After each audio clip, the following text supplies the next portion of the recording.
Assalamualaikum. Hai semua, hari ini saya mau buat red velvet cake with cheese frosting atau cake red velvet dengan frosting keju. Ini rasanya enak, super lembut, walaupun hanya dengan 4 telur saja dapatnya lumayan besar. Nah, mau tahu bagaimana cara membuatnya? Ikuti video ini sampai selesai ya.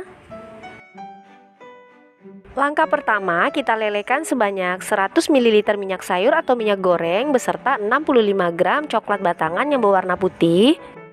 Setelah tercampur rata dan meleleh, sisihkan dan dinginkan.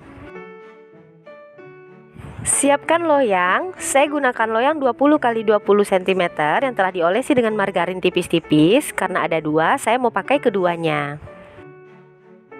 Nah, sekarang kita akan membuat adonan. Masukkan 4 butir telur ke dalam wadah, 120 gram gula pasir, dan 1 sendok teh SP. Boleh menggunakan TBM atau Ovalet, silakan pilih salah satu. Kemudian ini kita campurkan menggunakan mixer kecepatan paling tinggi kurang lebih selama 5-7 menit sampai putih, kental, dan berjejak. Setelah putih, kental, dan berjejak, masukkan 100 gram tepung terigu protein sedang, 1 sendok makan coklat bubuk, dan 1 sendok makan susu bubuk. Kemudian ini kita ayak untuk memastikan tidak ada bahan yang bergerindil. Selanjutnya ini akan kita campurkan menggunakan mixer, tetapi sebelum mixernya dinyalakan, diaduk-aduk dulu agar tepungnya tidak bertebaran. Kita mix selama kurang lebih 30 detik saja atau sampai sekedar tercampur. Setelah beberapa menit di mixer, ratakan dengan spatula.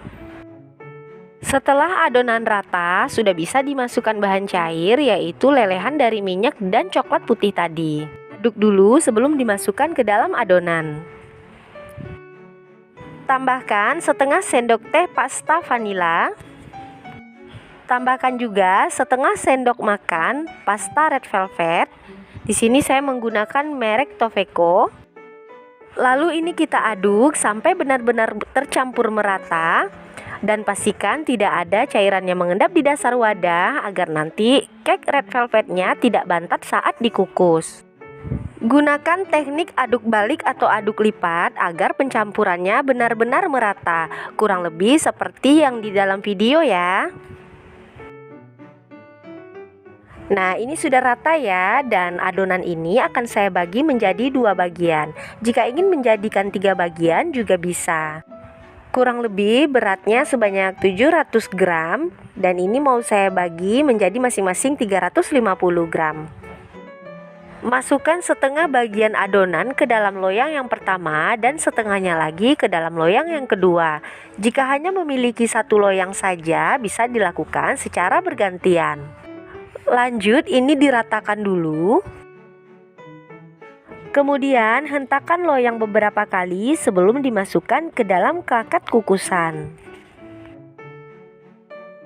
Sebelumnya saya sudah panaskan klakat atau kukusannya, jadi ini sudah panas dan beruap banyak. Masukkan loyang yang pertama dan ini akan kita kukus kurang lebih selama 15-20 menit atau sampai matang. Gunakan api sedang cenderung kecil. Setelah 20 menit dikukus, buka tutup klakatnya dan ini sudah matang ya. Adonan yang pertama sudah bisa kita keluarkan dari dalam klakat. Nah, buktinya tidak ada lagi yang lengket.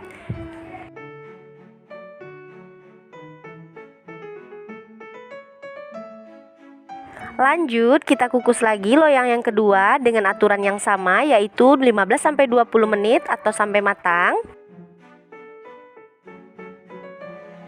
Nah, ini juga sudah matang ya, sudah bisa kita keluarkan dari dalam klakat.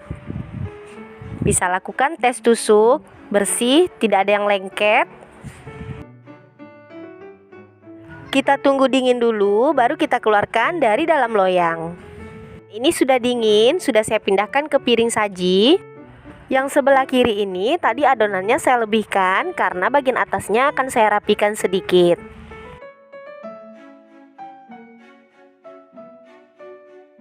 Nah, seperti ini. Ups, sobek. Nggak apa-apa, karena ini nanti juga akan kita hancurkan. Jadikan potongan tadi menjadi remah-remah. Ini nanti gunanya akan kita jadikan sebagai topping. Kurang lebih seperti ini, dan ini siap untuk kita gunakan. Langkah selanjutnya kita beri topping dulu untuk lapisan yang pertama. Saya akan oleskan dengan cheese frosting atau frosting keju. Untuk resepnya bisa klik pada sudut kanan atas atau pada kolom deskripsi. Untuk olesan buttercream ini atau frosting ini bisa diolesi sesuai dengan keinginan masing-masing, mau tebal atau tipis, silahkan saja. Jika sudah selesai, bisa ditimpa dengan lapisan yang kedua. Kemudian pada permukaannya ini juga akan kita beri frosting keju. Sebelumnya padatkan dan dirapikan.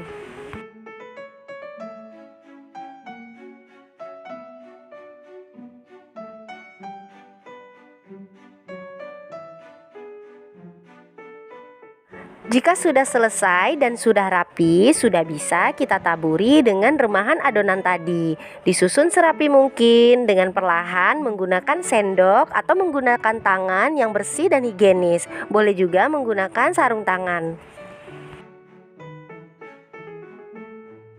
Nah, ini dia red velvet cake dengan frosting kejunya sudah jadi. Cantik bukan penampilannya? Ini bisa juga sebagai oleh-oleh atau sebagai salah satu ide jualan. Untuk rasa dijamin enak, teksturnya lembut, dan frostingnya ini super creamy. Nah, ini sudah saya potong, mau lihat tekstur bagian dalamnya. Nah, cantik sekali bukan? Ada lapisan keju frostingnya. Oke, silakan dicoba di rumah ya. Semoga suka dengan resep kali ini. Terima kasih sudah menonton video ini sampai selesai. Sampai jumpa pada video selanjutnya. Wassalamualaikum.